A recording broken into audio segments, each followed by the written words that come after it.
Bien, como les decía, hoy vamos a hablar de cultura organizacional y cambio cultural. Y vamos a empezar por el principio, o sea, vamos a aclarar el concepto de cultura. Se habla mucho de la cultura en las organizaciones, la cultura en las empresas, la cultura en un país, porque recuerden que un país es un caso particular de organización, o la cultura de una región.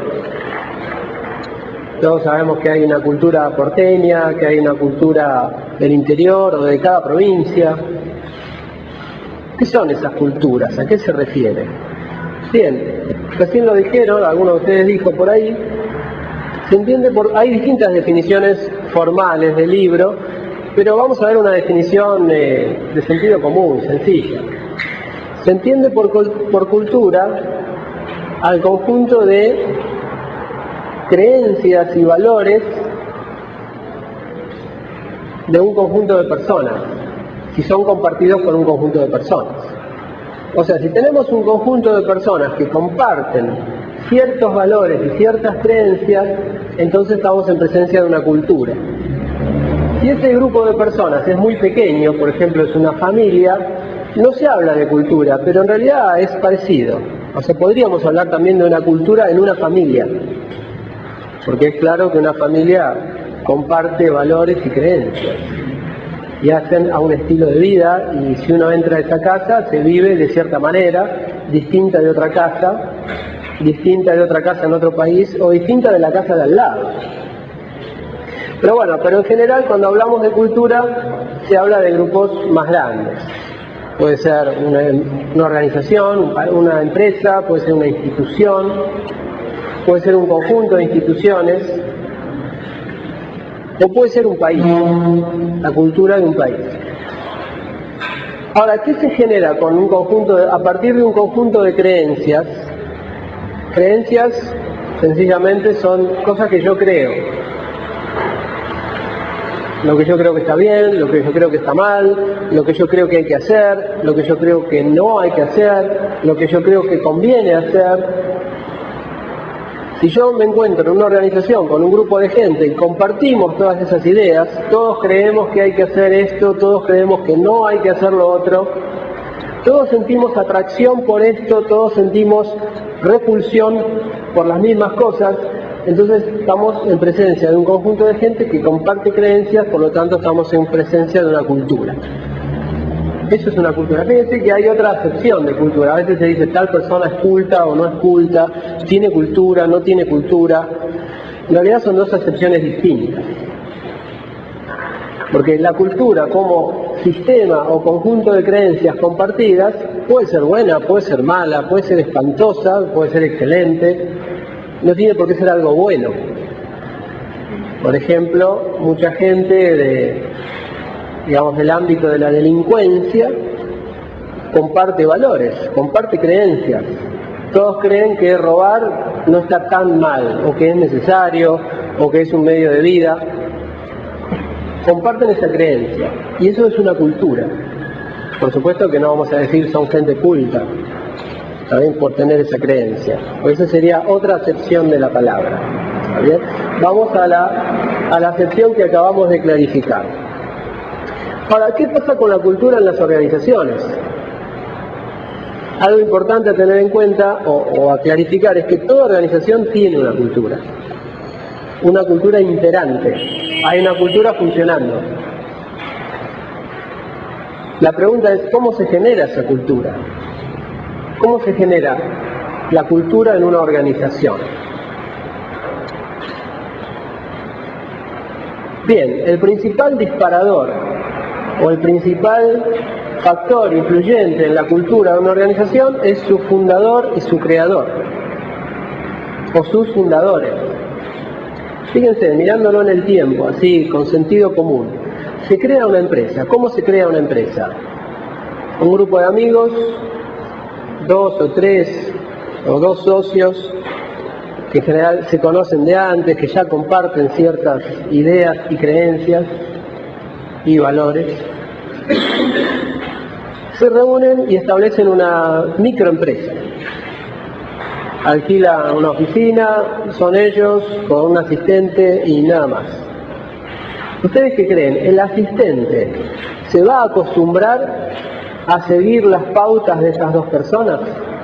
Que van a decir a qué hora se come, qué se puede, si se puede comer en el escritorio, no se puede comer en el escritorio, si las reuniones van a ser puntuales o no van a ser puntuales, si se van a cumplir los compromisos o no se van a cumplir los compromisos, si se va a atender bien a los clientes o se va a atender mal a los clientes, qué va a ser sagrado dentro de esa organización, si va a ser sagrado, por ejemplo, tomar los mensajes de los teléfonos, si se va a tomar con seriedad o no se va a tomar con seriedad. ¿Qué días se van a festejar? ¿Qué días no se van a festejar? Si se van a festejar los cumpleaños, no se van a festejar los cumpleaños. Si se va a hacer fiesta de fin de año, no se va a hacer fiesta de fin de año. ¿Quién va a definir todo eso? Ese estilo, el vocabulario que se va a usar. Si se va a poder decir malas palabras o no se van a poder decir malas palabras. Si va a ser informal el ambiente o se va a hacer muy formal y muy estructurado. Si va a haber mucha exigencia y mucha presión o si va a ser un trabajo más relajado. Si va a haber amabilidad en el trato o si no va a haber amabilidad en el trato. ¿Quién va a determinar eso? ¿Quiénes lo van a determinar? Los dos socios, los dos dueños, que son ellos con un asistente. Obviamente ellos van a establecer todas esas pautas. Simplemente se van a manejar en la empresa como si fuera su casa, con su forma de ser espontánea y natural, y el asistente se va a tener que adaptar. Así, bueno, acá el estilo es así. Se va a adaptar, va a pasar el tiempo y va a llegar un momento que va a estar tan adaptado que ese va a ser su estilo de trabajo. Ahora, si la empresa crece, se van a seguir sumando empleados, pero no 1000 de golpe. Se van a sumar 1, 2 más, y todos van a entrar en la misma atmósfera, ya con ciertas pautas establecidas, un estilo de trabajo establecido, ciertos valores, ciertas creencias. Hasta me atrevería a decir que los dueños son hinchas de un equipo de fútbol y no se puede hablar mal de ese equipo de fútbol. ¿Bien? Hasta ese tipo de detalles y esas tonterías. O los dueños son vegetarianos, entonces en esa empresa se maneja un estilo naturista. Y si alguien está comiendo un asado al horno, lo miran mal, dice, hey. Se empieza a generar todo ese tipo de costumbres, porque fíjense, las creencias y los valores son elementos mentales. No se ven las creencias y los valores de una persona. Lo que sí se ven son sus conductas. Las creencias y los valores se transforman en hábitos y en costumbres. Entonces podríamos decir que una cultura también está compuesta de hábitos y costumbres. Pero en realidad los hábitos y costumbres son consecuencia de las creencias. Lo que gobierna todo eso son las creencias. Pero si observamos una cultura, o sea, una organización con un determinado tipo de cultura, vamos a ver plasmada la cultura en los hábitos. Podríamos decir que provienen de los valores y las creencias, pero no las podemos ver. Sí podemos ver las conductas habituales. El horario de trabajo, por ejemplo, si se trabaja fuera de hora o no se trabaja fuera de hora, si hay que quedarse tarde o no hay que quedarse tarde, si hay que llegar muy temprano porque se controla mucho o si uno puede llegar más bien tarde, si se trabaja los fines de semana. Todo eso se va estableciendo como costumbre y va generando la cultura de la organización. ¿Se imaginan que 5, 10, 15, 20 años después, todo eso ya está totalmente establecido? Y en algún momento los dueños pueden ser que dejen la empresa, o puede ser que hasta la vendan, o puede ser que fallezcan, pero la cultura va a quedar instalada. Puede llegar a cambiar, pero vamos a ver que no es fácil que una cultura cambie en una organización. Y después de haber clarificado bien el concepto de cultura, vamos a ver cómo se puede cambiar una cultura. Porque fíjense que el proceso que vimos de cómo se genera una cultura es un proceso totalmente no gestionado en la mayoría de las empresas. ¿Qué significa? La mayoría de las empresas, desde que nace y durante los primeros años, se va desarrollando una cultura, que la llamamos cultura espontánea. Es una cultura que se genera sin control.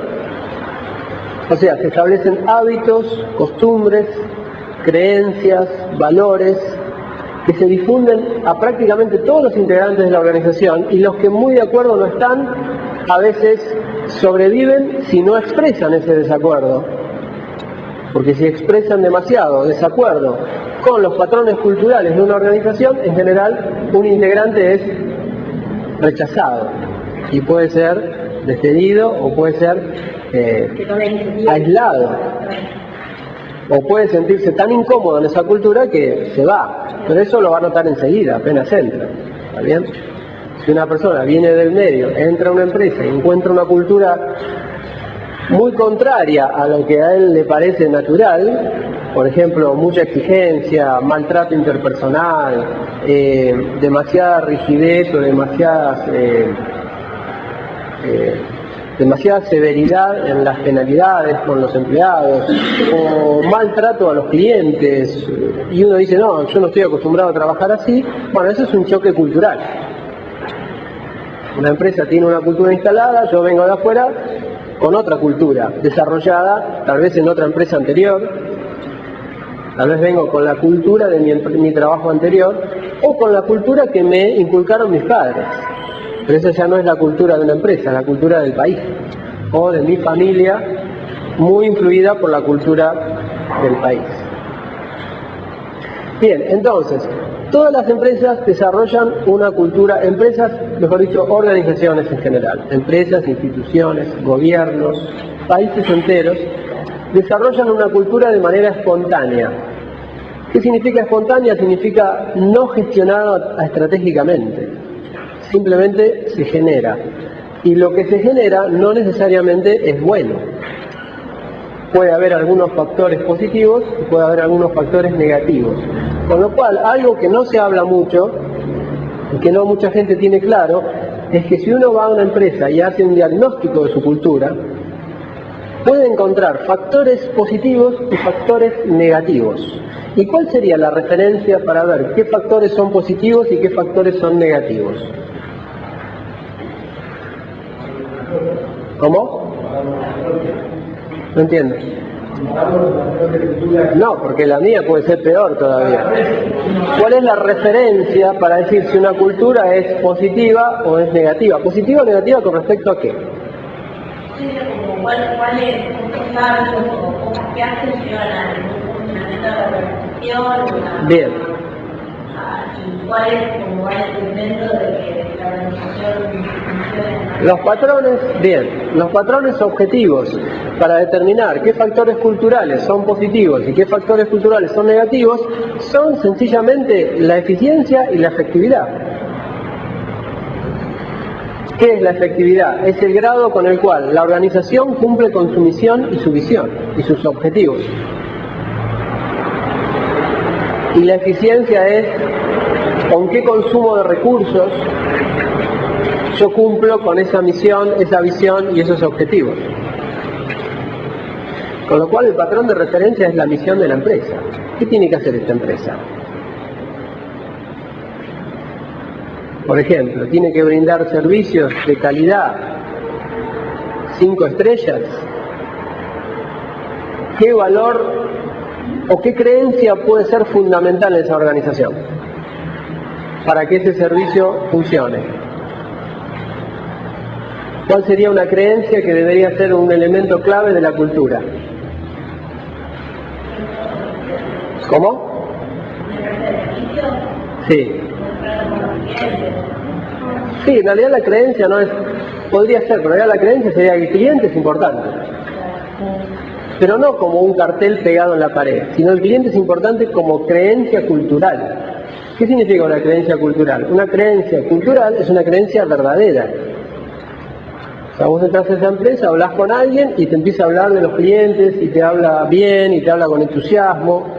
Y dice, tenemos un cliente acá y tenemos un cliente allá y conseguimos un nuevo cliente y estamos estableciendo, y te habla con cierto respeto y cariño por los clientes, natural. Hay empresas que no tienen eso. Uno entra a ciertas organizaciones donde el cliente es una molestia y ese es el patrón cultural. Todo el mundo, cada vez que llama un cliente o un cliente manda un mail o un cliente pide algo, se siente molesto, se siente incomodado. Entonces, que cuando la misión de la empresa esté bien planteada y no haya definición a dónde se dirige la empresa. Bueno, nunca va a estar planteado que la misión es no atender a los clientes. ¿Está bien? Siempre la misión va a tener que ver con un cierto producto, un cierto servicio, y podríamos decir que es un patrón cultural necesario para cualquier empresa que dentro de las creencias instaladas esté instalada la creencia de que el cliente es importante. Uno dirá, bueno, pero todas las empresas tienen instalada esa creencia, porque es básica. Sí, es básica, pero no está instalada en todas las empresas. Hay muchas empresas que no tienen esa creencia instalada. Hay empresas que no tienen instalada la creencia de que es malo perder el tiempo, por ejemplo. Por lo tanto, son ineficientes. Y uno entra ahí, la gente tiene instalada la creencia de que perder el tiempo no es demasiado grave. Muchas oficinas públicas tienen instalada esa creencia. Perder el tiempo no es grave. Y si alguien viene y pide algo, no hay que hacerlo urgente. Nunca es urgente. No hay por qué responder urgente a alguien que pide algo. Esa es la creencia en ciertas organizaciones. Otras organizaciones no, tienen instalada otra creencia. A partir de la influencia de los superiores, obviamente. De los fundadores y de los superiores actuales. El principal motor, generador y mantenedor de culturas es el ejemplo de los superiores. Por supuesto, cuando la empresa recién empieza y los superiores son los fundadores y están en contacto con 4 empleados, ahí el influjo es mucho mayor. Y ahí es donde la cultura nace. Pero después se va a mantener a partir del ejemplo de los superiores. ¿Está bien? Bastante típico que un fundador arma una empresa, establece una cultura, pero después de un tiempo, por fallas, por no seleccionar gente correctamente, esa cultura, si fue buena, puede ser que se desgaste, puede ser que se pierda. Por ejemplo, el número 1 fundador era una persona que estaba todo el tiempo insistiendo que hay que hacer un servicio de gran calidad y que el cliente debe estar satisfecho, y todo el tiempo hablando de esos temas, instaló la cultura. Pero un día la empresa se hace muy grande y hay 200 empleados, 300 empleados, y ya el número 1 no puede hablar con todos y no puede ir a cada uno a decirle todos los días estas cosas. Y si él no logra que sus subordinados, los jefes, los gerentes, los mandos medios, repliquen su mensaje, es probable que esa cultura que nació bien se pierda, se desgaste, se corrompa. Entonces una empresa nace con una gran orientación al cliente y después de algunos años crece y pierde la orientación al cliente. Fíjense, los patrones culturales podríamos decir que establecen lo que una empresa verdaderamente es, no lo que pretendemos que sea a través de los manuales, o lo que dicen los manuales que hay que hacer, o lo que dicen los procedimientos, o lo que dicen los carteles, o lo que dice alguna política organizacional. La cultura en una organización determina lo que verdaderamente la organización es y lo que verdaderamente la organización piensa y lo que la organización siente y por lo tanto lo que la organización va a hacer. Que puede tranquilamente no estar en línea con los procedimientos, no estar en línea con las políticas, no estar en línea con la misión, no estar en línea con la visión. Y de hecho, en mayor o menor medida, eso le pasa a todas las organizaciones. Tienen definiciones de qué debe ser, qué hay que hacer, pero lo que sucede en la realidad es un poco diferente, o bastante diferente, o muy diferente, o la antítesis, puede ser. No conozco ninguna empresa que haya una coincidencia total. Que la misión diga, los clientes son, nuestra misión es satisfacer los clientes y ser la empresa más exitosa, líder, y que después todo eso se traduzca en realidad en 100%, yo diría que no existe. Pero sí hay empresas que se acercan. Hay otras que se acercan menos, otras que están lejos y otras que están en dirección opuesta. Hay empresas y empresarios que no conocen el fenómeno de la cultura organizacional y están en un estado de inocencia creyendo que lo que uno dice o lo que se escribe o lo que se ordena se va a hacer, aunque esté en contra de la cultura. En realidad desconocen el fenómeno de la cultura. ¿Está bien? Y la realidad es que la cultura en una organización prácticamente gobierna todo lo que sucede. Es como una fuerza invisible que gobierna todo lo que va a pasar y que es más poderoso que la voz de cualquier superior. ¿Por qué? Porque está construida por la voz de todos los superiores que pasaron en la historia y que ya dejaron su marca. Entonces yo soy jefe, sí, tengo mucho poder, pero digo una cosa: la cultura es el resultado de todo lo que dijeron mis predecesores durante décadas y de los cursos de capacitación que hizo la gente y de la influencia que la gente tiene entre sí, y todo ese sistema, que es la cultura, es mucho más poderoso. Es como si mañana viniera un presidente de la Argentina y dijera: vamos a cambiar, ahora tenemos que priorizar el estudio y la educación. El tipo puede decir eso, pero de ahí a que eso pase, después de décadas de otros presidentes que dijeron otra cosa, o que dijeron eso pero no lo hicieron, o de desengaños, o de decadencia del sistema educativo, no va a cambiar porque alguien venga y diga una cosa mientras la cultura está en sentido opuesto. ¿Está bien? La cultura es la creencia de la gente. Mucha gente cree que no hace falta estudiar, que no sirve estudiar, que no tiene valor estudiar. Fíjense, no es un valor en la Argentina la sabiduría y el conocimiento. No es un valor. No es algo valorado. Nadie consigue nada por decir yo sé mucho. A lo sumo lo que puede, o por saber mucho verdaderamente. También fíjense que si alguna vez en la Argentina a alguien se le dijo Dios, fue un futbolista. ¿Está bien? No un premio Nobel, a un médico, a un sabio, a Federico Leloir o a Favaloro. No, esos no son dioses, esos no son nada para la cultura establecida. Es una cultura muy básica, muy primitiva. Tiene valores que yo diría, como hablábamos antes, son contrarios al desarrollo. O sea, nuestra cultura tiene ciertos patrones, ciertas creencias que están en contra del progreso.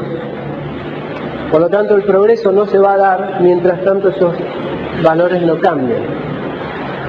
Por más que alguien venga y diga vamos a progresar, vamos a hacer esto, vamos a ser progresistas, lo podrá decir, pero lo que está instalado en la mente de cada integrante de la Argentina, no el 100%, ¿no? Acá hablamos de mayorías, es algo muy diferente. Y cambiar eso puede llevar mucho tiempo y un proceso bastante complejo, que es el proceso de cambio cultural, que es el proceso que las buenas empresas, toda buena empresa trata de hacer. En realidad las buenas empresas empiezan con una buena cultura y la mantienen. Entonces nunca tienen que hacer un cambio cultural. Porque si yo creé una buena cultura que es proclive a la misión, proclive a la visión, proclive al progreso, al desarrollo, a la efectividad, a la eficiencia, la creé bien y la mantengo. Ahora, hay muchas empresas que nacieron mal, o sea, durante muchos años no le prestaron atención al tema de la cultura organizacional. Entonces se les desarrolló una cultura negativa, una cultura de protesta, una cultura de queja, una cultura de poco interés por la calidad, una cultura de desprolijidad, una cultura de falta de detallismo, una cultura de que no me importa mucho el cliente es una molestia, una cultura de que todo más o menos es suficiente. Se estableció esa cultura. Ahora, ¿cómo mejoro esa empresa? Para mejorar esa empresa tengo que hacer un cambio cultural. Y un cambio cultural, yo me atrevería a decir, es lo más difícil que se puede hacer dentro de lo que es la administración. Ustedes estudian administración y eso incluye algunos temas duros que tienen que ver con contabilidad, balance, finanzas, etcétera. Todo lo que hay que hacer ahí es relativamente fácil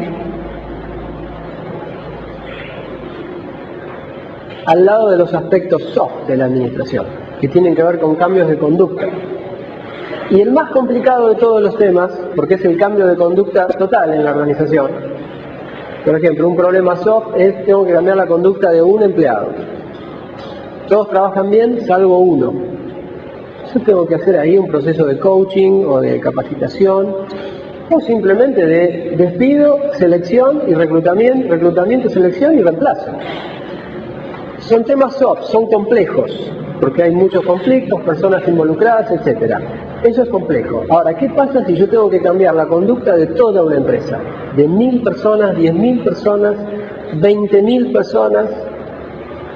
Eso es un cambio cultural. Es un proceso de cambio de conductas de cientos o miles de personas, o sea, de todos los integrantes de una organización. Alguien podrá decir que eso no se puede hacer. Bueno, si alguien dice que no se puede hacer es porque no estudió estos temas o no se dedica a esto. Eso sería como decirle a un especialista en viajes espaciales que no se puede hacer un viaje a la Luna. O sea, él sabe cómo hacerlo. La mayoría de la gente no. Pero hubo un grupo de gente que sí supo cómo hacerlo. Bueno, el cambio cultural es un tema muy estudiado por psicólogos, sociólogos, y hay formas de transformar la cultura de una organización, sea una empresa o sea un país. El gran problema es que yo me atrevo a decir que la cantidad de directivos que conocen el proceso de cambio cultural en una organización en la Argentina debe ser 1 por 1000, y creo que exagero. Con lo cual, la gran mayoría de las organizaciones nunca van a poder hacer un cambio cultural porque sus principales directivos ni siquiera saben que existe la posibilidad de un cambio cultural.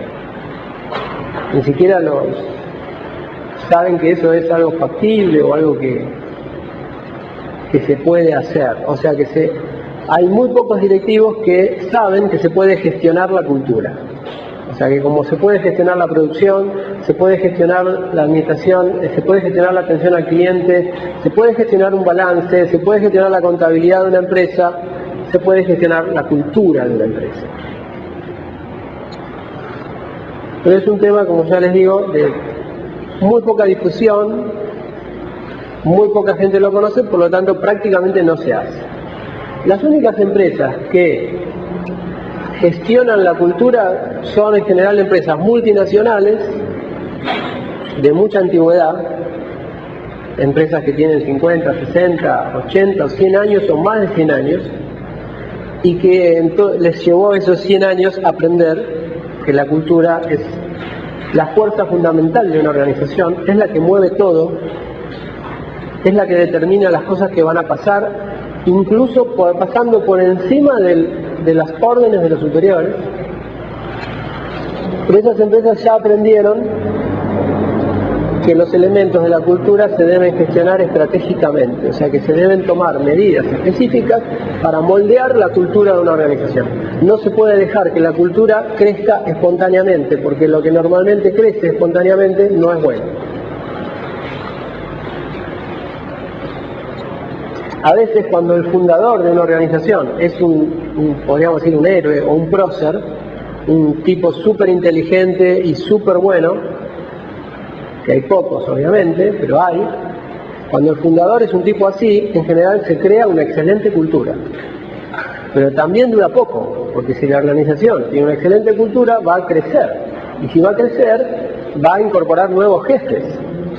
Y si el proceso de selección no está más o menos bien piloteado, en algún momento se puede empezar a caer la cultura. Se estableció bien, pero se empieza a desgastar. De todos modos, la cultura contribuye a su propio sostenimiento cuando está bien instalada. ¿Por qué? Y por eso es difícil cambiarla. Digamos que cuando la cultura se desarrolla bien, también es difícil corromperla, pero se puede corromper. ¿Por qué? El fundador de una organización establece una cultura a partir de su ejemplo. Todas sus conductas son copiadas. ¿Por qué son copiadas? Por los nuevos integrantes. Porque los nuevos integrantes consideran automáticamente que estas son las conductas de éxito. Entran a una empresa, ven que los superiores o el fundador tiene ciertas conductas, y yo tengo dos opciones: o me adapto y me quedo, intento ascender y saco la conclusión mental automática de que la forma de ascender es tener esas conductas, porque son las conductas del dueño. O si no me adapto, sufro, choco contra los patrones culturales establecidos y probablemente soy rechazado por la organización y termino fuera de la organización. O sea que la cultura es como un elemento intangible que selecciona gente en las organizaciones. Hace que se queden los adaptados a la cultura y hace que se vayan los no adaptados a la cultura. Si la cultura es buena, ese es un proceso excelente, porque es como una depuración automática. Tengo una organización con una excelente cultura instalada, se trabaja, se cumple, se atiende al cliente, se cumplen estrictamente los procedimientos, hay eficiencia, nadie pierde tiempo. Si a esa organización entra alguien con otros patrones culturales, no atiendo al cliente, hago lo que se me canta, la eficiencia no sé ni qué es, en esa cultura voy a durar muy poco, porque no es que me va a echar mi jefe, me va a echar mi compañero, me va a echar mis compañeros, me van a echar, el portero me va a echar, me va a echar mis empleados, también mis superiores. O sea, las fuerzas culturales son como las fuerzas de un gas, vienen de todos lados. Imaginen, por ejemplo, no sé, a un empleado público tipo Gasalla, ridículo, totalmente ineficiente, desprolijo, sucio, desagradable, mal educado con los clientes. Imaginen esa persona entrando a trabajar, no sé, a una empresa Google, no sé, number one, super crecimiento. ¿Se acuerdan cómo era el personaje? Todo mal maquillado, con los pelos parados, la bombacha por la rodilla, arrastrando los pies, un aspecto deplorable, mal vocabulario, mal hablado, desagradable. Esa persona entra a una organización con una cultura más o menos razonable y como entró salió. Pero no, porque entra y su jefe con la evaluación de desempeño a fin de año la evalúa mal y después la evalúa mal y después la echan. No, sale expelida inmediatamente porque sus propios compañeros piden por favor que saquen a esto. ¿Está bien? Así funciona la cultura organizacional. Ahora, ¿qué pasa si la cultura organizacional es desastrosa? O sea, son todos como este personaje desprolijo, que tortura al cliente, desagradable, maleducado. Todos son así. Bueno, va a pasar lo contrario. La cultura también se va a mantener y cada vez que en esa organización entre una persona medianamente competente, o va a salir por una ventana inmediatamente o se va a quedar y se va a adaptar, o sea, se va a corromper. La cultura es como una fuerza que te forma. Ese es un concepto muy poderoso y muy peligroso. Fíjense, todos ustedes, todos nosotros, estamos formados en la cultura argentina. Y ustedes, salvo alguno de ustedes que se haya sentado y se haya puesto su cerebro bajo un microscopio, si alguno hizo eso, a lo mejor zafó. Pero yo me atrevo a decir que la mayoría de ustedes están tan influenciados por la cultura argentina que han recibido influjos negativos a partir de los medios, de los gobernantes, de distintos ámbitos, y probablemente no están enterados. Y están seguramente muy tranquilos con algunas conductas que son, en algunos países mejor organizados, deplorables. Como formas de manejar el auto, como formas de comportarse haciendo un trámite, o como forma de comportarse en una cola cuando hay que esperar, o como forma de comportarse cuando subo o bajo de un colectivo, o formas de comportarnos cuando andamos por la calle, o parar o no parar en la senda peatonal para que pase una persona. Determinadas costumbres que acá están instaladas, otra vez los tambores. Y fíjense, si uno trae el tema, uno a lo mejor se acuerda y dice, uy, sí, algunas de esas cosas pasan. Pero cuando uno vuelve a la vida normal, uno es muy probable que tenga todas esas malas conductas y uno no esté enterado. Y que nadie te las observe, porque son malas conductas culturales. Están instaladas en la cultura y el único que las nota es alguien que venga de otro país y diga, ¿qué hacen acá? ¿Están locos? ¿Cómo puede ser que en una callecita así pase un colectivo que ocupa toda la calle y llena todo de humo? No existe eso en una ciudad razonable. El extranjero lo nota, el que vive acá no. Ya está culturizado, ¿está bien? Ese es el fenómeno de la cultura. Te somete. Si la cultura es buena, te somete a algo bueno y te fuerza a progresar. Y a lo mejor te lleva a ser mejor de lo que vos podrías ser.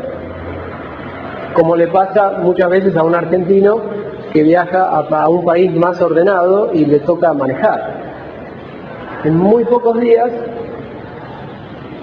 empieza a manejar bien. Y uno dice, ¿vos no sabías manejar bien? Y no, bueno, pero la presión cultural es muy fuerte. En Argentina no siento la presión a manejar bien, entonces no manejo bien. En otro país siento la presión a manejar bien, y la presión no es que viene, de nuevo, no viene de las autoridades nada más, no es que viene del policía, viene de la gente, de todos los integrantes de esa organización. Ese es el fenómeno de la cultura. Fíjense qué tan importante es que, bueno, las empresas más modernas, aunque muchas lo hacen sin saber por qué, entre sus parámetros estratégicos fundamentales establecen la misión, que es concretamente el negocio al cual me voy a dedicar, la visión, con B corta, que es la situación a la que quiero llegar en determinado tiempo. Es una diferencia muy clara entre misión y visión, es que la misión no tiene tiempo. La visión con B corta sí tiene horizonte temporal, es visión 2020, visión 2015, hay un objetivo en un determinado periodo de tiempo. Y el tercer elemento estratégico que definen las buenas empresas son los valores, misión, visión y valores. Ahora, esos valores, como vimos, una cultura se puede definir como un conjunto de valores. Entonces podríamos decir que los patrones estratégicos fundamentales de una organización son la misión, la visión y la cultura. Son los valores, son la cultura. Ahora, ¿qué cultura es esa? ¿A qué cultura se refieren esos valores que están escritos en la página web de muchas empresas o en los folletos o en el manual que te dan cuando ingresás a la organización? Son los valores o la cultura deseada. No necesariamente es la real. Y muchas veces se van a encontrar que ustedes entran a una página de una empresa que dice misión, visión, valores. Entre los valores ven creatividad, iniciativa, innovación, atención al cliente, efectividad, trabajo en equipo, etcétera, etcétera. Y cuando entran a trabajar en esa empresa no ven nada de eso. No lo encuentro, dice, ¿dónde están los valores? Bueno, ahí tenemos el caso típico y más común de todos de una empresa que tiene una cultura deseada y una cultura real. O sea, tiene dos culturas. La cultura deseada, que es la que está publicitada y que es la establecida por los dueños de la empresa o los principales líderes, que por supuesto muy buenos líderes no deben ser, salvo que sean nuevos y que están tratando de cambiar algo, porque esos líderes son los que no lograron que la cultura real y la deseada coincidan. Si pasan muchos años y esto sigue, es porque esa organización no tiene líderes capaces de generar un cambio cultural. Porque siempre la cultura deseada es una y la cultura real es otra. Y eso es un síntoma de un grave error de gestión. Todo el tiempo decimos que queremos creatividad, iniciativa, trabajo en equipo y pasan los años y eso no está. Significa que los líderes no lo saben implementar. Bien, eso es lo más común Porque es cierto, como decíamos antes, que la mayoría de los líderes no tienen ni idea de cómo se come un cambio cultural, por dónde empieza, cómo se hace, cuáles son sus variables, cómo son los pasos de un cambio cultural. No tienen ni idea. Entonces, pasa como muchas empresas definen una cultura deseada simplemente porque hay que poner algo en la página web o en los folletos, hay que decir algo y queda bien. Decir que nuestros valores son el trabajo, la colaboración, la cooperación, etcétera, etcétera. Pero de ahí a que eso se pueda implementar es otro tema. Y podría decir que las empresas que realmente encaran el cambio de la cultura real a la cultura deseada son una ínfima minoría. Bien.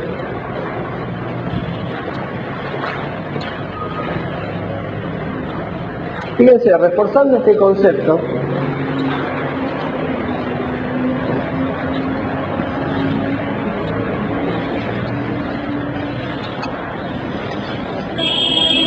cambiar la cultura de una organización es el cambio más profundo que se puede hacer en una organización.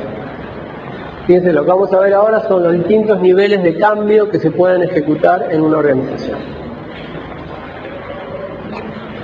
Por supuesto, cuando decimos cambio en una organización, decimos mejora en una organización. Siempre que hablamos de un cambio, es un cambio para mejorar.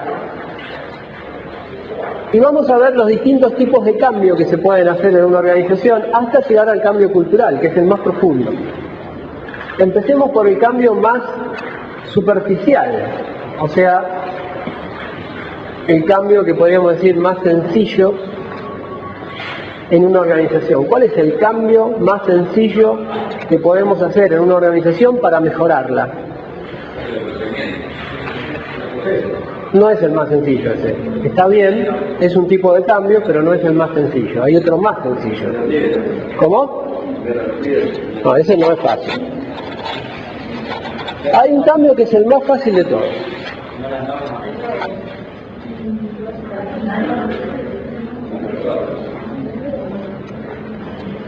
El cambio más fácil en una organización es cambiar un objeto. ¿Está bien? Cambiar las sillas, por ejemplo. Ese es el cambio más sencillo. Cambiar objetos.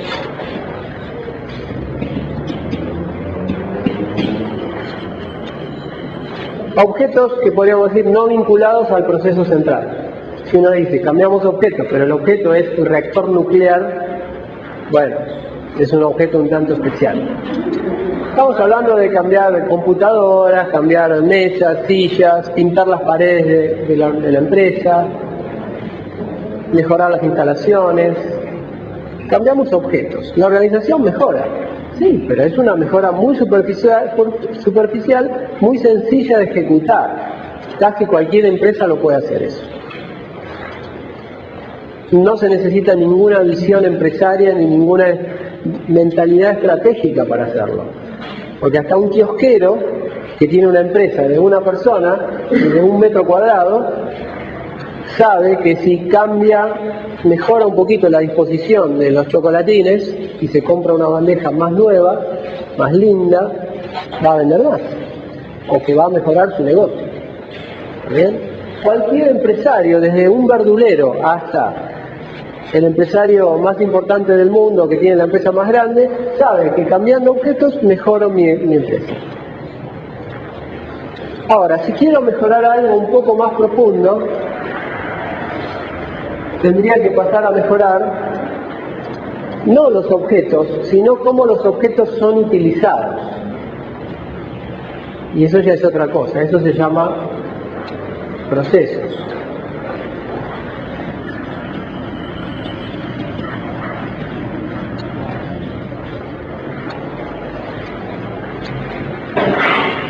Podríamos incluir las herramientas dentro de los procesos porque son clave para los procesos. Una máquina productiva, por ejemplo. Si yo cambio una máquina productiva, en el fondo estoy cambiando un proceso. Estoy cambiando el proceso que va por adentro de la máquina. Entonces, lo más sencillo es cambiar objetos.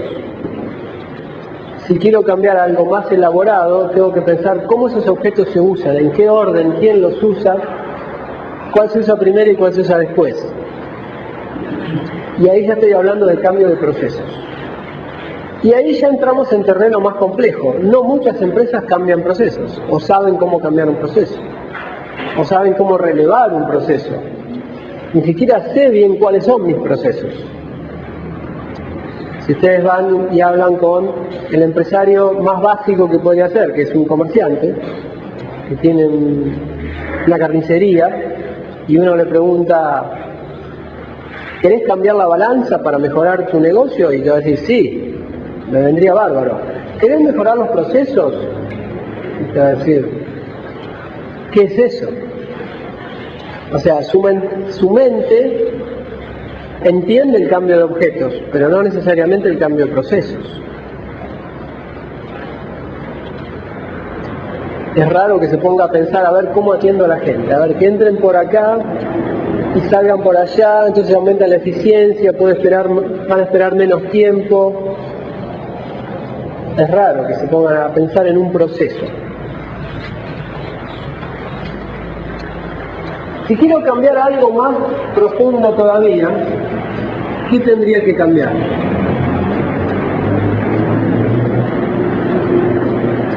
Algo interesante, fíjense que si mejoramos los procesos en una organización, como consecuencia mejoran los objetos.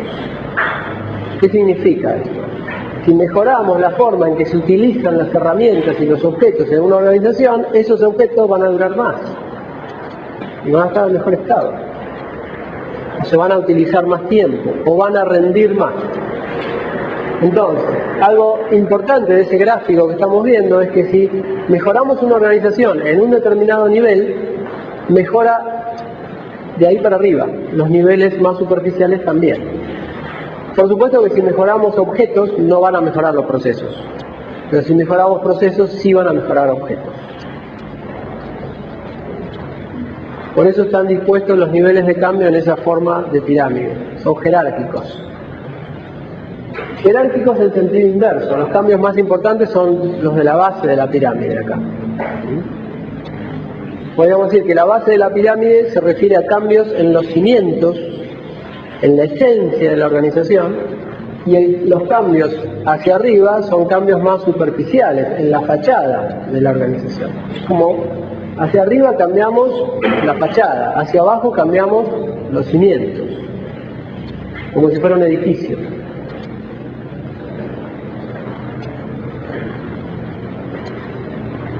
¿Qué cambio sería un poco más profundo que cambiar procesos? O sea, mejor objetos, bárbaro, mejor procesos. Y ahora quiero mejorar algo que determine a los procesos.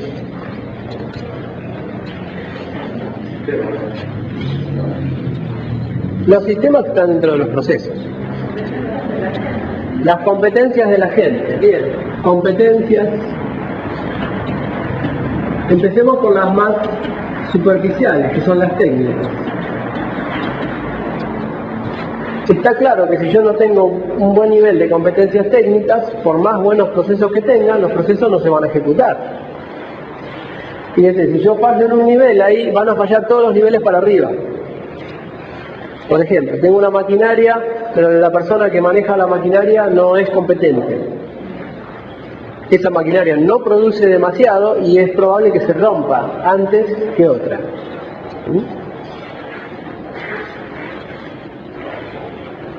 Si mejoro las competencias técnicas de la gente, voy a mejorar cómo se desarrollan los procesos, los reales, no el que está escrito en el manual.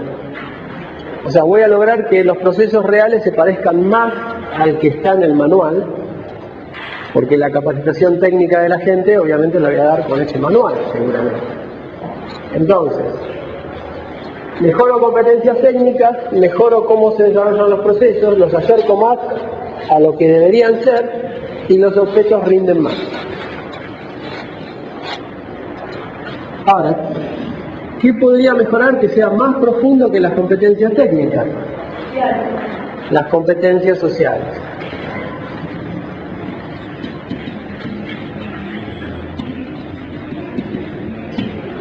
De nada me sirve capacitar a una persona técnicamente si después le digo que trabaje y me dice que no lo quiere porque está enojado, porque no soporta la empresa, o le doy un proyecto y se olvida de hacerlo, o le doy un lineamiento de cierto cumplimiento y no lo cumple porque tiene mala relación conmigo, porque yo no le caigo bien.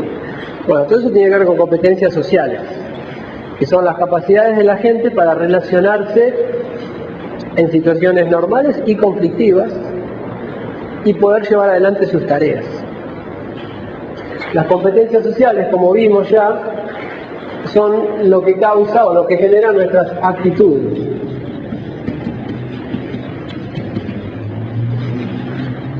Nuestras actitudes frente al trabajo. Por ejemplo, una persona que no tiene competencia técnica, pero tiene competencia social, por ejemplo, se le encarga una tarea que no sabe realizar, y es muy probable que esa persona tenga el criterio para no realizarla, para conseguir más información, para averiguar, para preguntar, para obtener el conocimiento que le falta y realizar la tarea. O sea, una competencia social lleva al desarrollo de competencias técnicas, pues son competencias de comunicación. Ahora, las competencias técnicas no llevan al desarrollo de competencias sociales. Fíjense que todo el orden es de abajo hacia arriba. Competencias sociales, recuerden, iniciativa, capacidad de comunicación, perseverancia, capacidad de manejo de conflictos, liderazgo, influencia, todas esas son competencias sociales.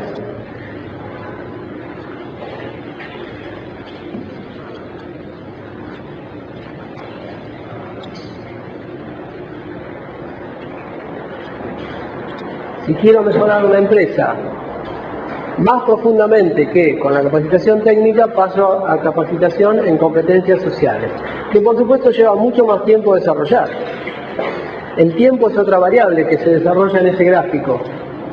Cambiar objetos es instantáneo, saco uno con otro, y el resultado también es instantáneo, o muy rápido. Construir un edificio no es instantáneo, pero es muy rápido. ¿Está bien? Cambiar procesos ya no es tan rápido. Desarrollar competencias técnicas en la gente es más lento, cada vez más lento. Desarrollar competencias sociales es mucho más lento que desarrollar competencias técnicas, y a veces es tan lento que es imposible. Porque las empresas no tienen tanto tiempo. Por eso muchas veces, como vimos hace las últimas clases estuvimos destacando, cuando las empresas encuentran gente con carencia en competencias sociales y realmente quieren mejorar, en general optan por reemplazar a la gente o por desplazarla, porque entienden, y a veces con razón, de que es muy complicado y que puede llevar mucho tiempo cambiar a esas personas. O sea, desarrollar las competencias sociales de esa gente. Con lo cual deciden no invertir.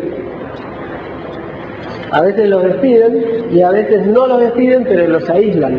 No los despiden por una cuestión de costos o sindical o lo que sea, pero los separan y esa persona entra en lo que se suele llamar freezer. ¿Está bien? Hay que estar atento porque mucha gente que yo he conocido ha sido trasladada al freezer y se enteraron 10 años después. Que hace 10 años que están en el congelador. Después de 10 años de pedir aumento, promociones y que nadie le dé bolilla y que le digan no, después, y los bicicleteen durante 10 años, a los 10 años se enteraron de que están en un freezer. O sea que hace 10 años llegaron a su techo. Y nadie se sentó con ellos para decirles, no, mira, estás en un techo, mejor que te busques otro trabajo porque acá no tenés más futuro. Nadie se lo dijo y se perdieron 10 años. Bien, si quiero mejorar algo más profundo todavía que las competencias sociales, ahí llegamos a la mejora de los valores.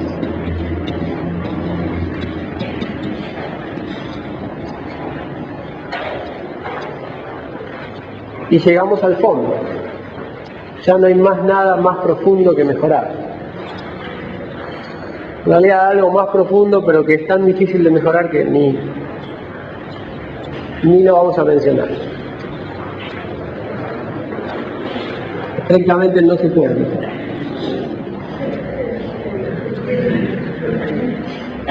Que es, por curiosidad, ¿no?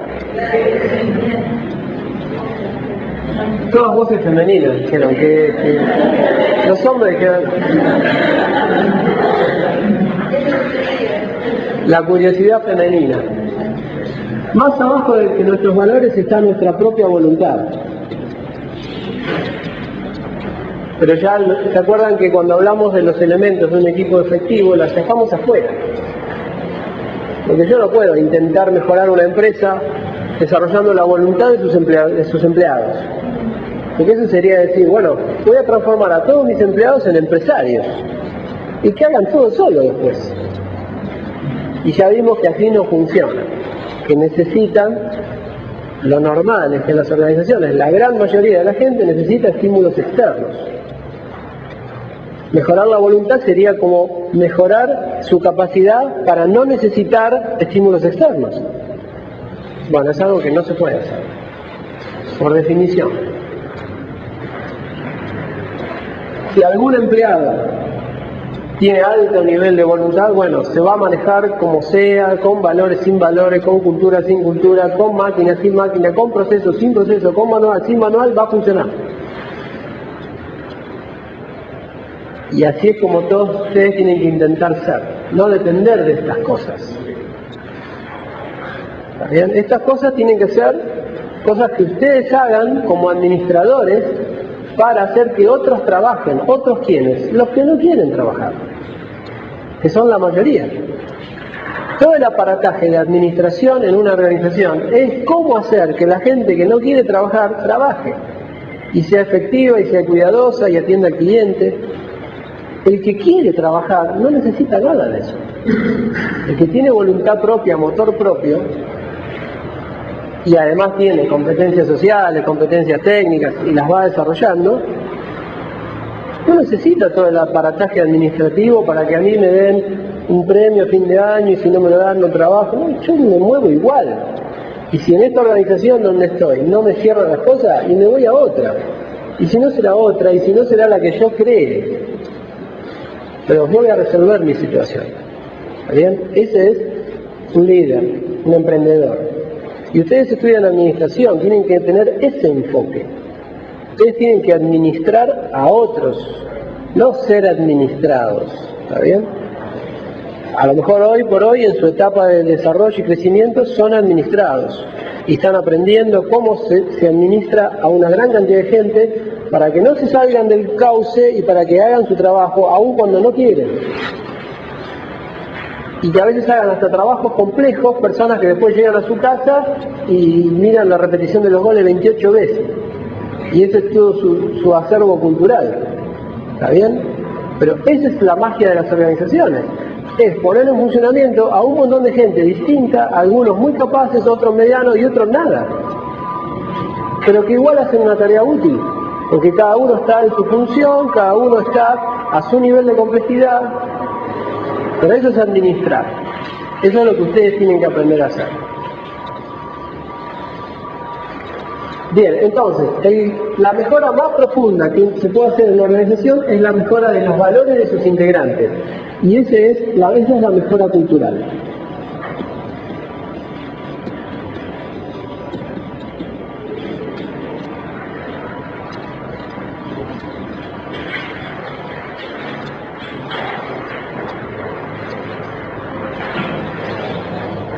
Fíjense que si ustedes están en una reunión, participan en una reunión en una empresa que anda mal, lo más probable es que los primeros comentarios sean, bueno, cambiemos las máquinas, cambiemos los camiones, cambiemos la línea de producción.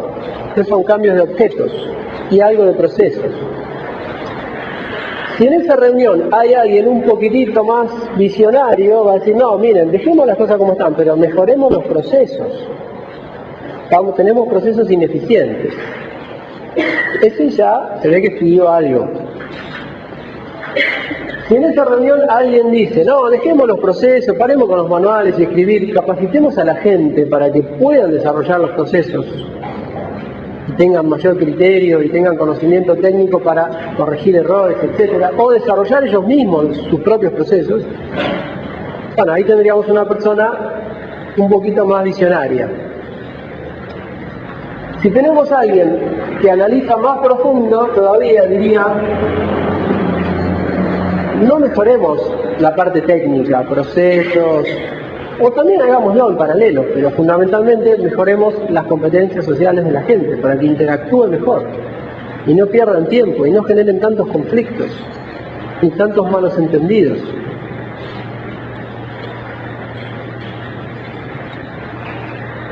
Y si en esa mesa hubiera alguien con algún estudio un poco más profundo en recursos humanos o en dirección estratégica, podría hablar de acá tenemos que hacer un cambio cultural.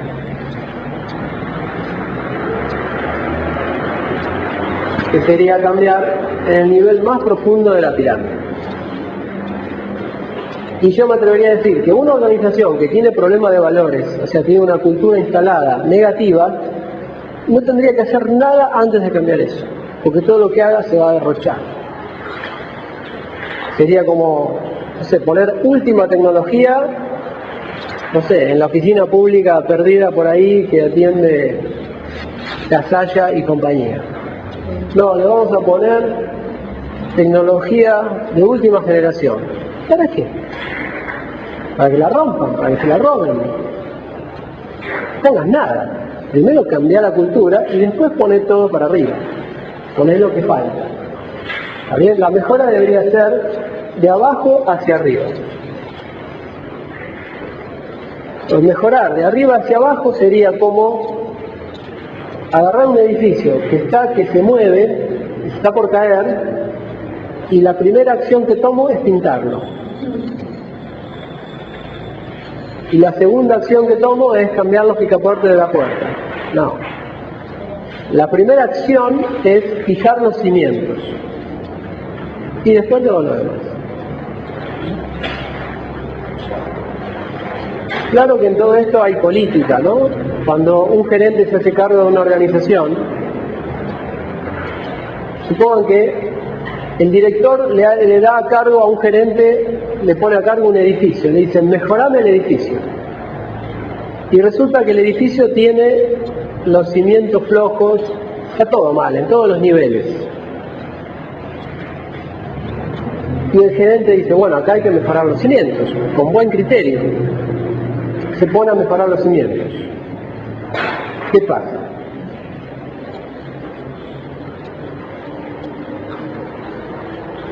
¿Qué va a pasar? ¿Cómo? No tiene visibilidad. La mejora de los cimientos no tiene visibilidad. Entonces, a las 2 semanas el director va a mirar el edificio y decir, este tarado no hizo nada. Y le va a llamar, che, no estás haciendo nada. No, estamos con un plan de cambio cultural, mejora de cimientos. ¿Qué? Dale, hace algo, viejo, no. Pedí el edificio hace 2 semanas, esto no hiciste nada. Este es el problema de ser medianamente inteligente con un jefe tarado, que es un caso muy común de cualquier inteligente. Cualquier inteligente, si alguno, no sé quién de ustedes es inteligente, más inteligente, menos inteligente, cada uno está en su nivel y cada uno sabe. Pero si alguno de ustedes se considera inteligente, les auguro sufrimiento. Porque seguro les va a tocar un jefe que ustedes lo van a visualizar como un pain in the ass. Porque si uno tiene medianamente ciertas ideas claras, lidiar con alguien con más autoridad, pero con menos claridad, es algo muy complicado. Pero bueno, es muy complicado, pero no es imposible, por eso hay que aprender política. Porque si uno es muy inteligente, tiene un jefe tarado, lo último que tiene que hacer es mostrarle al jefe que yo soy más inteligente que él. Eso es lo último que habría que hacer. Sería un error garrafal. Y sería la forma de complicarse el resto de la existencia en esa empresa, por lo menos, durante los próximos años. Entonces, si a ustedes les toca el caso de ser más inteligentes que su propio jefe, lo que tienen que hacer es manejarse políticamente con ese jefe para sostener la relación aún en esa situación supuestamente injusta. ¿Está bien? Con lo cual, ¿qué tendría que hacer este gerente?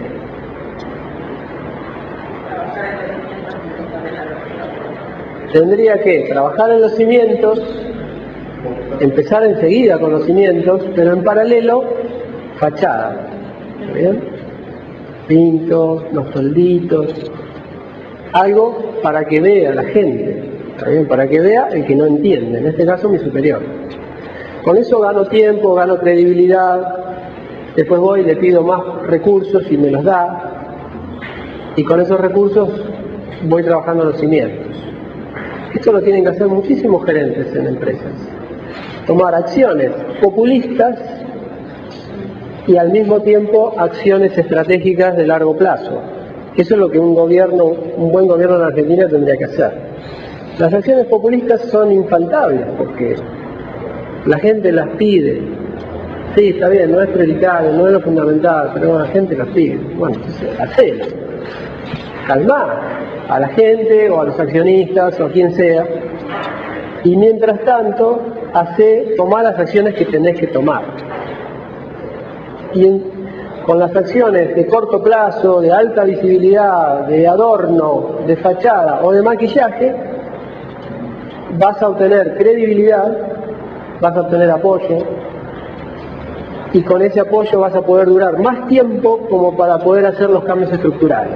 Los cambios estructurales que andan por acá abajo.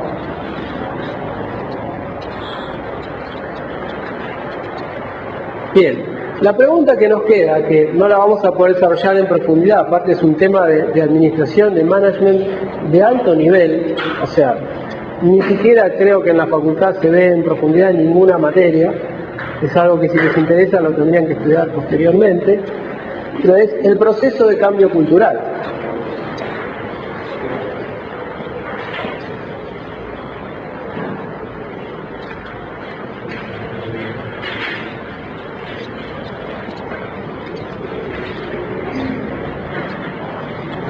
Y como les decía antes, a mi juicio es la acción estratégica de management o de administración más complicada y con mayor efecto en una organización. Claro que tiene efectos no de cortísimo plazo, lleva tiempo cambiar una cultura, puede llevar 2 años, 3 años, 5 años, pero los beneficios después son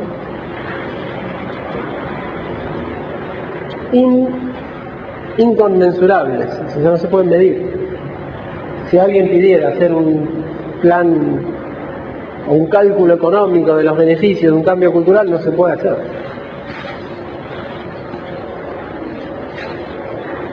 Por eso muchos gerentes de mentalidad numérica ni siquiera lo encaran, porque no hacen nada que no puedan medir. Y no se dan cuenta que lo que no se puede medir es más importante que lo que sí se puede medir. Porque por lo pronto los sentimientos de la gente, los valores de la gente, los pensamientos de la gente no se pueden medir. Y son las variables que más mueven a una organización. Sí se puede medir cuántas sillas tenemos en esta habitación, pero ¿qué influencia tiene con la calidad educativa de la universidad o la Facultad de Ciencias Económicas? Tenemos tantas sillas, tantas aulas, tanta ventana, tantos profesores. ¿Qué me dice eso? No dice nada. Decime qué nivel de sabiduría tienen los profesores. Ah, no, eso no se puede medir. ¿Y qué? ¿Y eso no te parece más importante que el presupuesto anual, que el edificio de acá al lado? Es 1000 veces más importante. Pero el tema es que no se puede medir. La administración, filosóficamente, tiene un problema, que es que la mayoría de sus gurús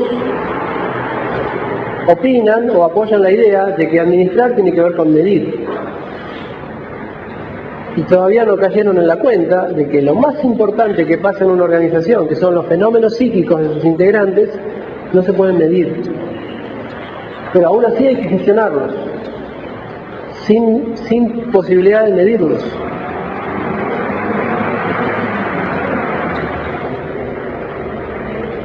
Fíjense, el cambio cultural es más o menos como calentar agua en una pava.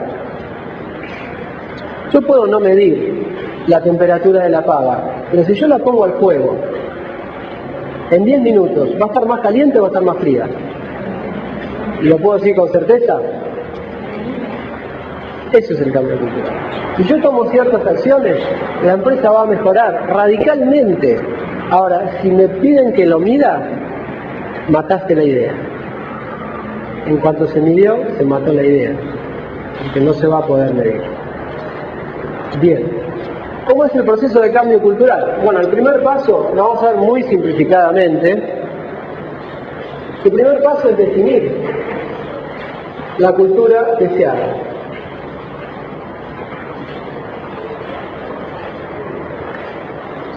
Definir ese conjunto de valores que normalmente están en la terna misión, visión y valores de una organización. Tengan cuidado porque muchas empresas definieron esos valores sin ningún criterio, pusieron palabras lindas y nada más.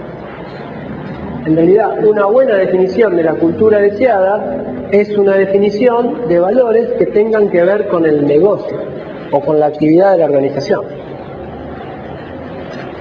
Por ejemplo, si estamos frente al cambio cultural del ejército argentino, es una organización, ¿qué valores pondríamos? ¿Cuál sería la cultura deseada? Creatividad es una palabra muy linda, pero ¿estaría en esa cultura deseada? Nuestro ejército, 2 soldados creativos, ¿eso queremos? ¿Serviría para un ejército? Soldados que pintan, tocan la guitarra, cuando le dan una orden piensan, ¿no se podrá mejorar? O sea, la actividad de una organización determina los valores que aplican y los valores que no aplican. Y esta es otra cosa que no lo he visto en ningún libro aclarar.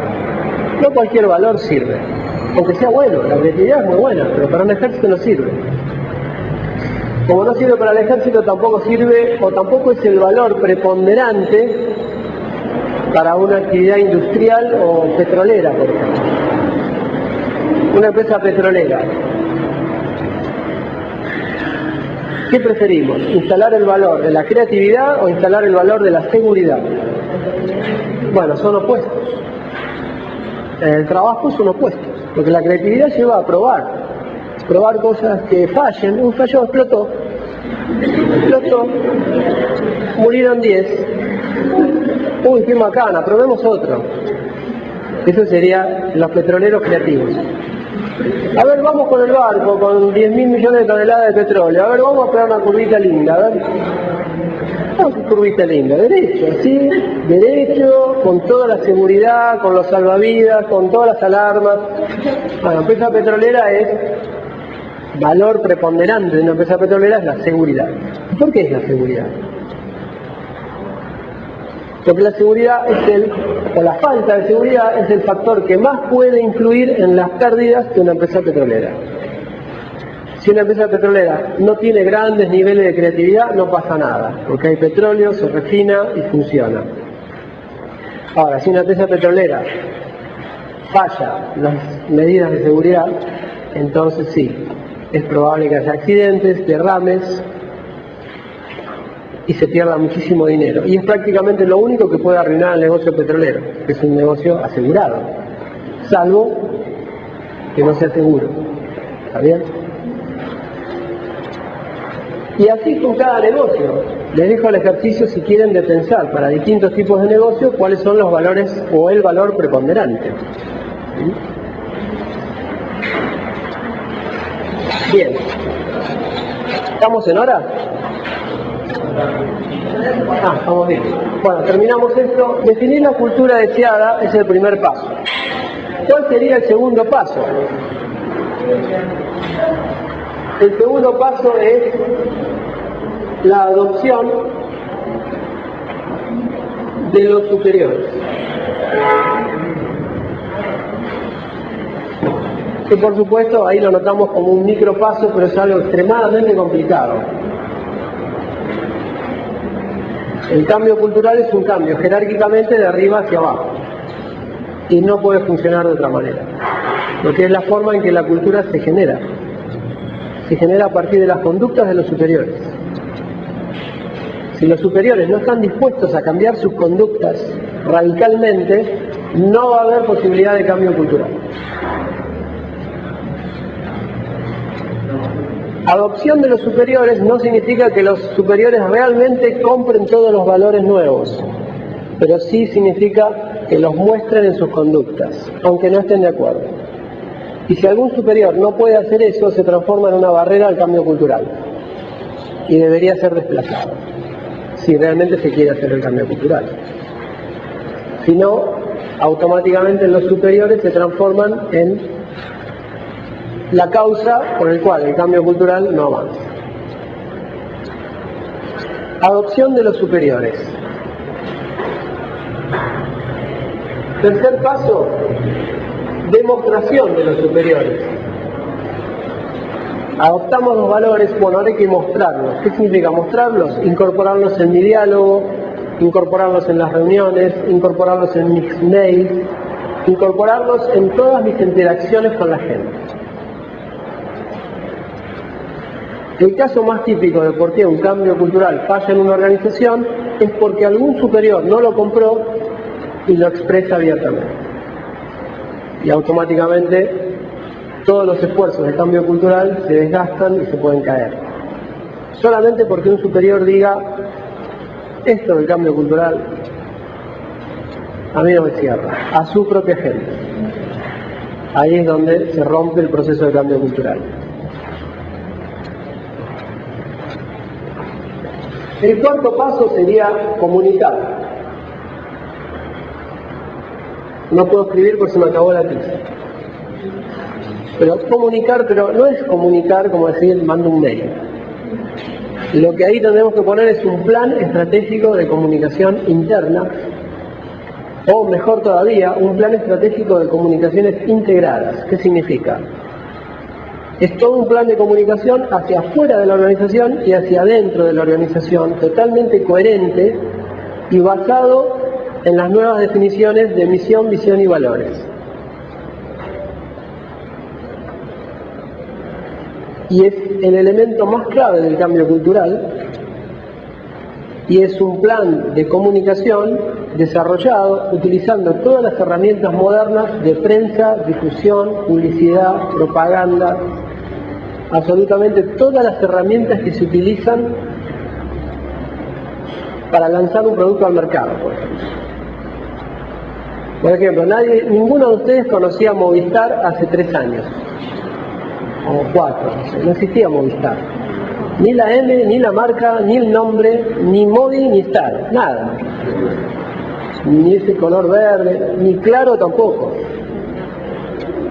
Bueno, lo que ellos hicieron para poder posicionar esos nombres y que existan y que todo el mundo los reconozca, y cuando diga, es Movistar, bueno, tenga alguna percepción de cierto servicio, bueno, el esfuerzo que ellos hicieron, que fue de millones y millones y millones y millones de pesos de comunicación, ese plan se parece a lo que hay que hacer ahí. Solamente que ahí hay que hacerlo una empresa hacia afuera y hacia adentro. También con un mercado un poco más chico. Por la coherencia que debe ver el empleado. Yo soy empleado, recibo un mensaje y veo que ese mensaje va de la empresa hacia afuera. Y eso hace que yo sienta más creíble ese mensaje. O sea, me da la sensación de que mi organización es transparente, que es falso. Pero me da esa sensación. Me da la sensación de que mi jefe dice esto y hacia afuera dicen lo mismo. Lo que está diciendo mi jefe es cierto. ¿Bien? ¿Cómo? La coherencia es la variable fundamental en un plan de comunicación. Un plan de comunicación se cae cuando no hay coherencia. Podríamos decir que es un plan de comunicación o un plan de marketing del cambio. Algunos lo llaman plan de marketing del cambio cultural. O plan, a veces lo llaman plan de endomarketing, porque es marketing para adentro. En realidad todo el objetivo es vender esto a mis empleados. La comunicación hacia afuera también es para mis empleados, es para que la vean y para que le otorguen más credibilidad a la que están recibiendo ellos y que no crean que es una cosa interna nada más. Ese plan de comunicación está integrado por gacetillas, videos, libros, merchandising, sombreritos, remeras, folletos, charlas, cursos, conferencias, viromes, con los nombres, todo tiene un nombre, todo hecho con el criterio de marketing. El cambio tiene un nombre, tiene una marca, tiene un logo. Está bien, cambio 2015, como lo quieran llamar. Todo va a estar armado con el criterio de un plan de lanzamiento de un nuevo producto, con todos los mismos elementos. Hay figuras referentes, hay publicidad, hay medios. Todos los elementos que ven en un plan de marketing los van a ver ahí en un plan de cambio cultural, si está bien hecho, por supuesto. A ese plan de comunicación, que también lo podríamos llamar bombardeo comunicacional, que empieza a ablandar las cabezas de la gente y a inculcar los nuevos valores, y la gente empieza a creer porque ve coherencia desde infinidad de mensajes, desde carteles en el baño hasta protectores de pantalla, mousepad, mailings, campeonatos de fútbol donde voy a jugar y otra vez me pasan la propaganda del cambio cultural, y todo el tiempo se genera un adoctrinamiento, ¿verdad? Que es el mismo proceso que hemos sufrido desde que nacimos hasta los 15 años más o menos. Es un proceso de adoctrinamiento. Bueno, hay que repetir ese proceso para formar nuevos patrones.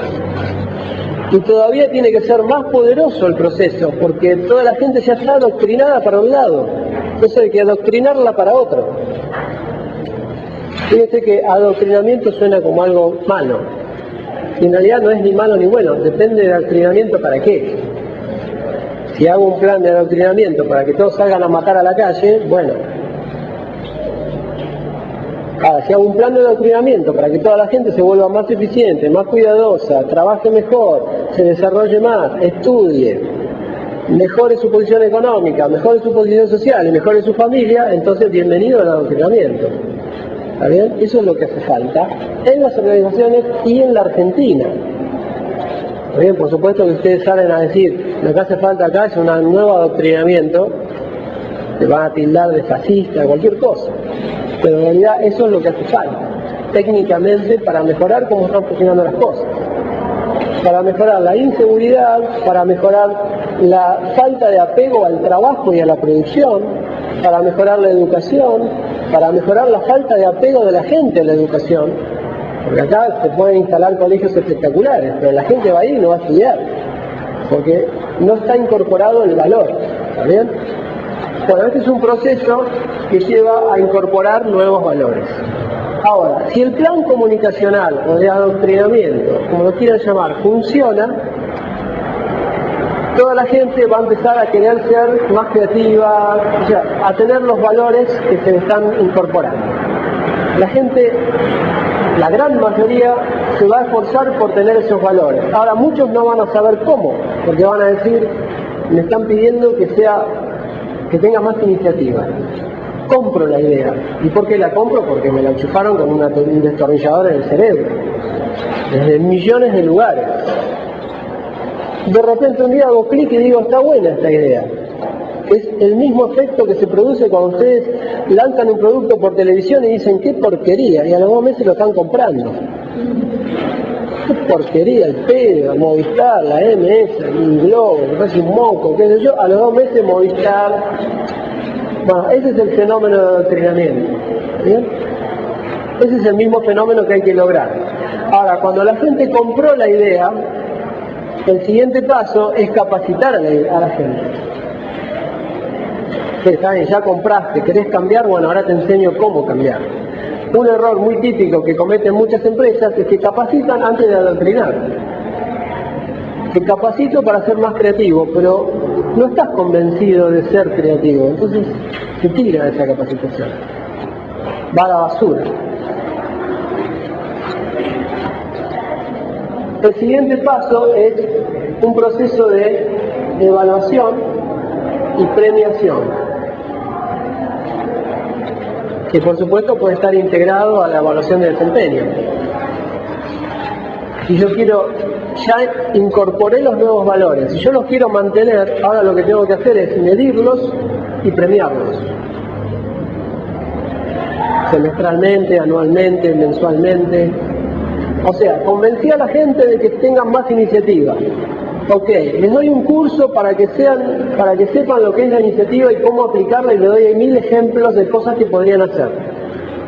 Y a fin de año, al que tuvo más iniciativa, le doy dinero. ¿Está bien? También le puedo dar premios simbólicos, pero tienen que ser cosas muy valiosas. Tiene que ser algo que la gente quiera tener. No puede ser un premio que después anden repartiéndoselo y dicen, no, tomalo vos. Tiene que ser algo que todo el mundo quiera tener, algo valioso, por su símbolo o por su valor económico. Y por último,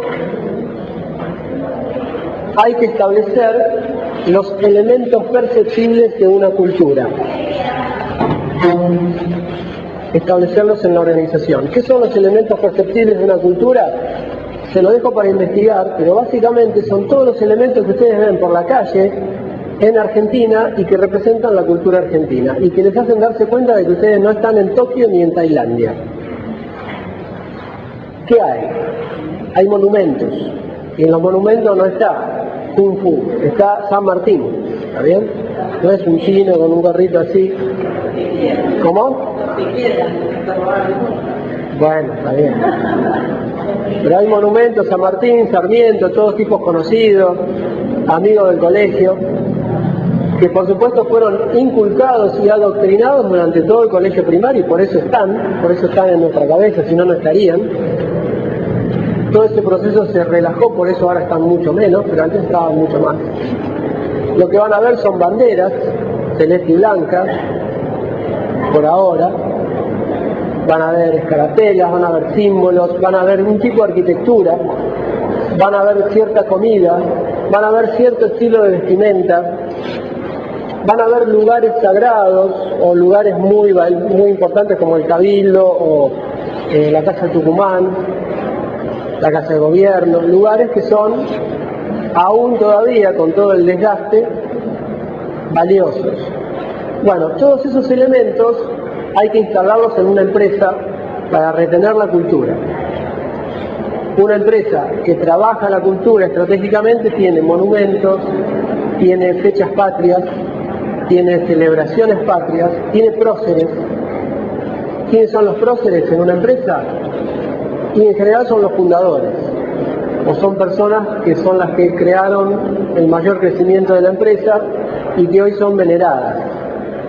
No sé si vieron alguna vez en McDonald's, por ejemplo, suele haber una placa que dice, habla de Ray Kroc, que fue el fundador, y que instaló el primer local de McDonald's en 1946, creo, no sé en qué año.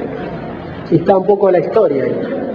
Bueno, eso es como una placa recordatoria, tipo monumento, como lo que encontramos en un país, pero en una empresa. Que hace que la gente, poco a poco, y estar en contacto con eso, diga, bueno, este es mi prócer. Un prócer empresario. En general, se le adscriben al prócer los valores que quiere inculcar. Igual que San Martín, igual que Sarmiento.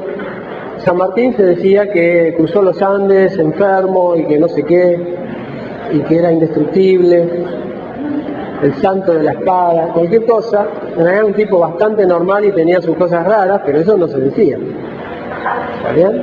Sí, fue excepcional, bárbaro, pero también tenía ciertos aspectos que no los contemos. Eso es adoctrinamiento, eso es, voy manejando la información para un objetivo. Y no es malo el objetivo es que los chicos tengan un referente con una conducta intachable. No un tipo que es, bueno, sí, es normal, se daba con algo, pero también liberó a América. No sirve. No sirve el mensaje, ¿está bien? Sarmiento nunca faltó al colegio, ¿sabían? Nunca. Es un mensaje totalmente ridículo, pero sirve, ¿está bien? O sea, se le adscriben a los próceres los valores que queremos inculcar. Y así en las empresas suelen circular historias que están en gacetillas, o en placas recordatorias, o en los actos, o en folletos de la empresa, muchas veces hay historias de los fundadores o de próceres y se cuenta que hicieron cosas extraordinarias. Como por ejemplo, no sé, el fundador de Ford, por ejemplo, Henry Ford, el primer auto que hizo, lo hizo solo él sin pinza. Lo hizo con los dientes. Impresionante. Casi muere y no llegaba. Entonces toda una historia exageradísima. Y ahora cuando la gente lo escucha dice, escucha, si ese tipo hizo eso, yo por lo menos tengo que ir a laburar. Por lo menos tengo que venir. Me tengo que levantar. ¿Cómo? Mínimamente tengo que venir a hacer algo, ¿está bien? Bueno, eso genera todo un proceso de influencia, lo estamos viendo muy por encima. Si quieren profundizarlo, hay mucho material, pero eso es muy sintéticamente el proceso de cambio cultural.